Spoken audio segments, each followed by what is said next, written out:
Olá, começa agora mais um Informe-se direto dos estúdios da Unisa Digital. Hoje conversaremos sobre gastronomia e para isso contamos com a presença de Helena Jacob. Obrigada pela presença. Olá, obrigada. Helena Jacob é doutoranda em Comunicação e Semiótica pela Pontifícia Universidade Católica de São Paulo, jornalista formada pela Universidade Estadual Paulista Júlio de Mesquita Filho. Atualmente é professora da Faculdade Casper Libero e da FECAP, Fundação Escola de Comércio Armando Álvares Penteado. Contabiliza mais de 12 anos em redações como Lance, Valor Econômico, Editora Abril, Editora Globo, entre outras. Pesquisadora especializada em mídia e gastronomia, estuda a interação entre a gastronomia e a comunicação. Belo currículo, parabéns, obrigada. Helena. E para começar, o que é gastronomia? Então, o termo gastronomia, ele existe desde a época clássica grega. Ele já era estudado por alguns filósofos como Pitágoras. Só que ele foi reabilitado depois da Idade Média, né, todo o obscurantismo da Idade Média, por um, curiosamente, advogado francês chamado Brillat Savarin. Ele estudou a fisiologia do gosto e aí ele voltou a falar em gastronomia. Então, a gastronomia é o prazer de comer e o prazer de cozinhar.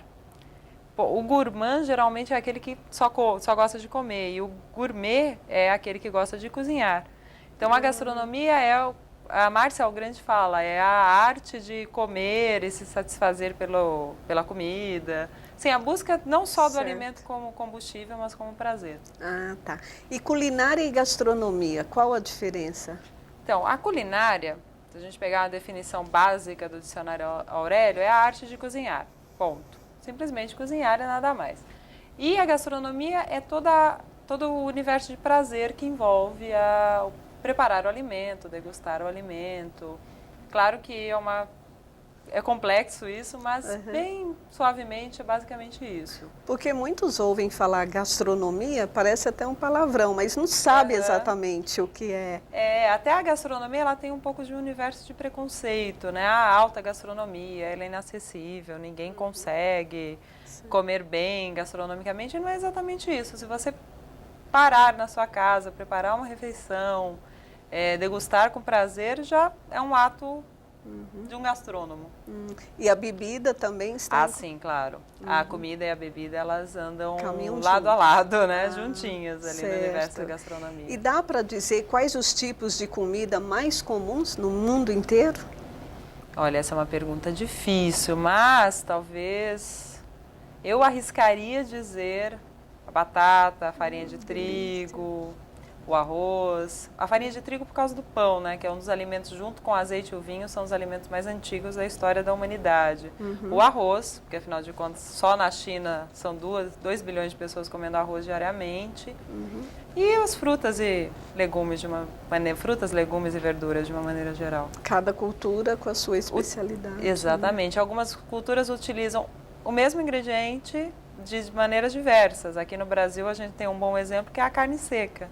Ela é consumida de uma maneira no Nordeste, de outra em Minas, de outra aqui em São Paulo. Ela dá origem ao tutu, virado, vários pratos, né? Bem interessante. Então, e os comportamentos humanos sofreram alterações ao longo do tempo e a gastronomia foi um deles, como você disse, né? E lendo os seus artigos, você cita o Fernando Armesto, que foi um dos grandes responsáveis, né, por essas mudanças. E ele entra com a ideia de que depois da invenção da culinária, a próxima grande revolução foi a descoberta de que a comida tem outras virtudes e vícios. Eu gostaria que você comentasse, explicasse melhor quais são essas virtudes e vícios. O Fernando Armesto é um historiador espanhol. Ele estuda vários fenômenos do comportamento humano, um deles a culinária, a gastronomia. E essa frase é interessante porque ela remonta ao pensamento do Edgar Morin. Morin, sim, muito conhecido no mundo das ciências humanas, ele escreveu um livro chamado Paradigma Perdido, onde um dos principais argumentos é de que o consumo, a prática do ser humano de começar a consumir carne e cozinhá-la foi uma das grandes responsáveis pela nossa estruturação como sociedade, com a civilização humana como sociedade. Por quê? O ato de cozinhar obriga que alguém prepare o alimento, que alguém saia, né, naquele período, saia para caçar. Hoje a gente caça no supermercado, né, mas que alguém saísse para caçar, alguém preparasse e as pessoas se agrupassem para consumi-lo. Então isso foi, não só a comida, obviamente, mas comer e cozinhar foi um dos responsáveis pelo agrupamento social humano. Então, complementando o que ele fala, primeiro descobriu-se como cozinhar, e como cozinhar é pura culinária. Depois, o prazer que a comida traz. Hoje a gente vive um mundo muito díspare, né, que a gente convive tanto com produtos de alta gastronomia, vinhos sofisticados, etc. e tal, quanto com o problema da fome. Então, é um meio termo complicado, né? Essa ponte entre o vício, né, que a alimentação leva a vários vícios, e esse desenvolvimento da sociedade que, com certeza, o ato de cozinhar trouxe para a espécie humana. Aí entram as virtudes, né? Sim, as virtudes, porque o cozinhar é muito interessante a gente pensar o quanto ele é responsável, né? O cozinhar e o comer é responsável pelo agrupamento. Festas, ainda mais em culturas latinas como a nossa, a brasileira, as festas, as comemorações, todas envolvem comida. E ao redor do mundo, geralmente, também. E os vícios, né? Que são tão fáceis de cair hoje em dia, com tantas ofertas. Não, e aí vem aquele problema, né? Da obesidade, o comer exagerado. Inclusive o próprio, não só a obesidade, mas o vício, né? O vício de consumir determinados alimentos, os viciados em chocolate, viciados em gordura, que, claro, causam obesidade, causam problemas cardíacos, problemas digestivos. Aí a gente entra no território dos vícios. E isso seria essa parte de codificar significados? Sim, a alimentação, a gente em comunicação estuda uma parte da comunicação que se chama, vamos resumir assim, comunicação e cultura. Então a cultura ela vai gerando códigos. Muito superficialmente a gente pode falar em códigos da civilização cotidiana, que foram estudados também pela Escola dos Análises na França, vestuário, moradia, modo de caminhar, a constituição das cidades, e o outro é o modo de comer. Então, a comida como um significante, ela é um significante, tem um significado de cada cultura. Por isso que a gente pode aqui em São Paulo comer de um jeito que é tão diverso, né, tão diversificado pelo tamanho da cidade de São Paulo, pela estrutura, e ali do lado, no Vale do Paraíba, já se tem uma outra forma de comer. Então é um significado, um dos grandes representantes de cada cultura. A comida com certeza tem essa função simbólica, né? Interessante. Nós estamos conversando sobre gastronomia com Helena Jacob. Nós vamos a um rápido intervalo e voltamos já. Fique com a gente.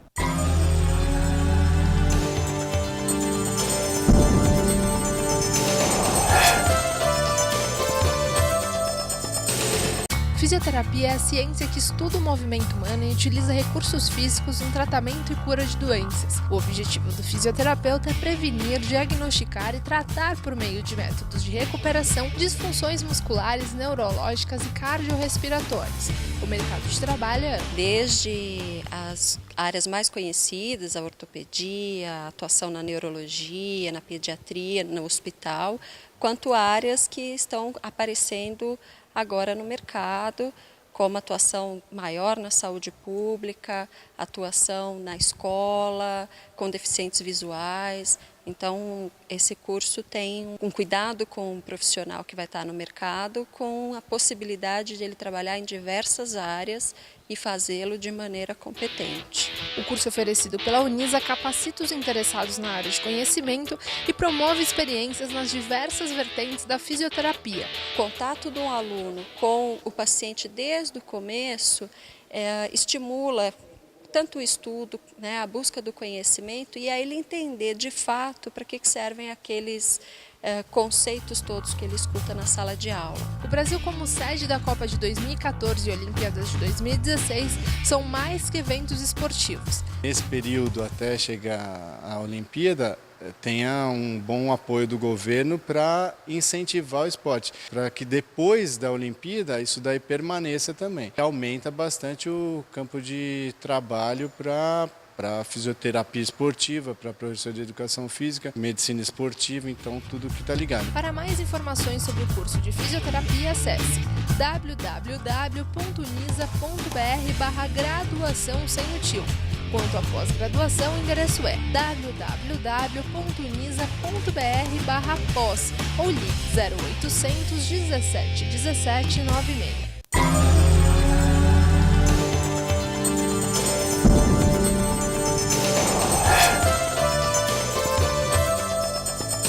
Estamos de volta conversando sobre gastronomia com Helena Jacob.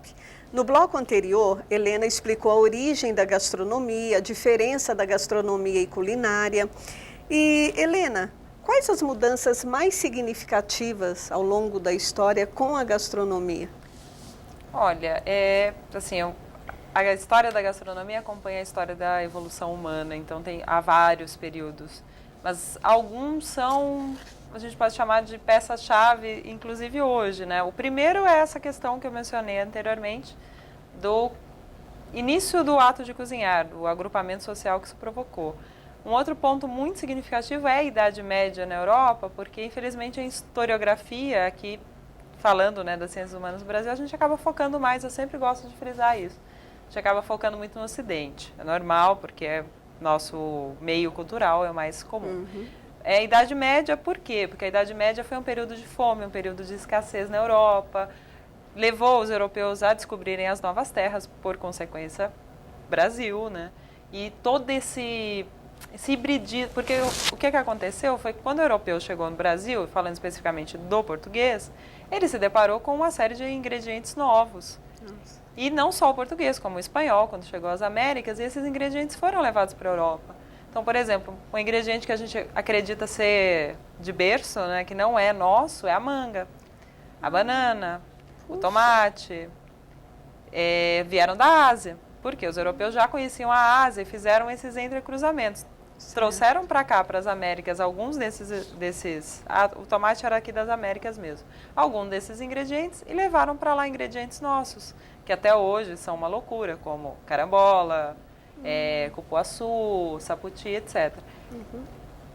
Outros momentos, a Revolução Francesa e a sua revolução pelos brioches, né? Maria Antonieta falando, se o povo não tem pão que coma brioches, etc. Mas eu acho que um dos momentos mais complexos que a gente vive em termos de alimentação, de cozinha, gastronomia, todo esse universo é o atual. Justamente nunca tivemos tanta abundância de alimento e de alimento barato, mas também temos uma fome endêmica e ao mesmo tempo o alimento, a tendência é que ele encareça novamente em muito pouco tempo. Porque por condições ecológicas, por falta de terras, por queda de recursos hídricos, recursos fósseis, etc. e tal, a tendência é que a gente, em breve, não tenha mais tanta... A gente, assim, a espécie humana não tenha mais essa abundância de alimento que se tem hoje. Então, esse é um momento muito complexo. A gente tem altíssima gastronomia se desenvolvendo em vários países, inclusive aqui no Brasil, mas a fome e... sempre ali. Sempre ali espreitando, né? E a breve escassez, que é inevitável. Essa nova escassez, todos os teóricos e cientistas que trabalham com a área sabem que ela virá. O que vai acontecer é que a gente vai ter que ser mais parcimonioso, né? Hoje come-se muito, a maioria das pessoas briga com a balança ou briga com doenças. A tendência, mas talvez não essa geração, daqui a algumas gerações. Certo. E você comentou que cozinhar é uma arte. O chefe Odair Silva disse em entrevista que, assim, quando entro na cozinha, entro no mundo da gastronomia, na arte de satisfazer pessoas em seus momentos exclusivos e marcantes. E isso é um dom? Olha, eu considero, como alguns gastrônomos, que a gastronomia ou cozinhar é uma arte, sim, porque ela envolve um universo de... Eu não diria... Algumas pessoas têm o dom, outras aprendem a cozinhar muitíssimo bem, aprendem a transitar no universo da gastronomia muito bem. E tomam gosto. Tomam gosto e aprendem e pesquisam, compram livros, compram ingredientes, etc. Mas tem um pouco do dom, eu acho que o dom é necessário para você ser chefe, para você ser cozinheiro, porque não é fácil entrar numa cozinha quente, com roupa fechada até os punhos, panelas enormes, tudo quente, tudo para ontem, tudo apressado, e ter o dom de no dia seguinte voltar para aquela cozinha e fazer de novo. Eu tenho um grande amigo que é chefe, o Carlos Ribeiro, E eu sempre falo para ele, eu não sei como você consegue, dia após dia, vai e tá sempre feliz, sorridente. Eu acho que cozinhar nesse sentido profissional é um dom. Cozinhar por hobby é um dom, porque é muito gostoso. Quem gosta entra nesse universo. Eu falo que é o universo da gastronomia e da cozinha. São pessoas assim que consomem temperos especiais, vão a lugares, mercado municipal, CEAGESP, alguns mercados gourmets aqui, falando do universo de São Paulo, né, claro, que é o nosso parâmetro. Elas vão a esses lugares e compram sempre coisas, às vezes gastam dinheiro assim absurdo em uma coisinha, mas é um prazer. Então, eu acredito que cozinhar profissionalmente é um dom, cozinhar por hobby mas pode-se aprender a cozinhar tranquilamente. Eu não acredito naquela pessoa que diz, não consigo fazer nada. É porque ela não gosta. Não gostar é diferente de não conseguir. Não gosta e não se interessa. E não se interessa, exatamente. Não conseguir, eu duvido. Que hoje até as crianças, em algumas escolas na Europa, têm até aqui no Brasil. Disciplina. Aqui também. Também, algumas escolas sim. O cultivo de hortas, até chegar às panelas. Né? E as crianças aprendem. Elas costumam gostar muito. Crianças, eu comecei a cozinhar muito jovem, assim, muito criança, então eu digo, e vejo outras crianças que eu conheço, assim, alguns exemplos, as crianças costumam gostar da diversão, né? É legal. Porque a cozinha pode ser bem divertida. É verdade. Então, e você falou desse ajuntamento de pessoas, negócios e comida, entretenimento e comida, existe sempre uma ligação entre comida e situações diárias. É um fenômeno isso, tem uma explicação. A gastronomia, ela faz parte das indústrias criativas, que são as indústrias que hoje impulsionam o mundo dos negócios. É só a gente pensar em Hollywood, na produção de séries, produção de TV, no esporte, que é uma grande máquina de entretenimento e de geração de renda, de negócios, e a gastronomia também. É só a gente olhar para o exemplo nacional, por exemplo, brasileiro, o quanto nos últimos 10 anos, mais ou menos, aumentou o número de livros, de revistas, de cadernos especiais de jornal, de espaços gourmets em supermercado. Há 10 anos ninguém falava em, vou harmonizar um vinho com um prato. Hoje essa é uma frase comum. As pessoas vão ao supermercado e tem um profissional, um sommelier, que vai ajudá-las a escolher um vinho para um jantar. Os ingredientes assim, impossíveis de se encontrar. Por exemplo, uma fava de baunilha, que você tinha que ir ao mercado municipal obrigatoriamente, hoje são encontradas praticamente em qualquer lugar da cidade. O mercado da Lapa, por exemplo, tem. O mercado aqui, acho que de Santa Amaro, se eu não me engano, também. Enfim,